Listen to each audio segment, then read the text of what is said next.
দেশনায়ক তারেক রহমানের নেতৃত্বে ইনশাআল্লাহ আগামী 12 তারিখের নির্বাচনে যেমনি ঢাকা 13 থেকে ববি হাজার জিতবে, ঠিক তেমনি সারা বাংলাদেশ থেকে ধানের শীষ জয়লাভ করবে ইনশাআল্লাহ। এবং আমরা বিশ্বাস করি আগামীতে দেশনায়ক তারেক রহমানের নেতৃত্বে এই দেশে রাষ্ট্র ক্ষমতায় বিএনপি যাবে এবং প্রত্যেকটা সংকটে যেমনি বিএনপি জনগণের পাশে ছিল, ঠিক এখনও যে সংকট আছে, যে দেশে গণতন্ত্র নাই, মানুষের মৌলিক অধিকার নাই, আজকে স্বাধীনতাকে সুরক্ষিত করতে হলে বিএনপি ছাড়া, যেমন দেশনায়ক তারেক রহমান ছাড়া কোনো বিকল্প নাই। তাই আমরা বিশ্বাস করি আগামী নির্বাচনে এই দেশের মানুষ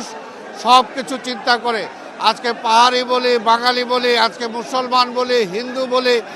আজকে পুরুষ বলি, মহিলা বলি, সবার একটাই পছন্দ, সেটা হলো বিএনপি, সেটা হলো ধানের শীষ, এর কোনো বিকল্প নাই। তাই আমরা আশা করব আগামী দিনে ঢাকা 13 মানুষ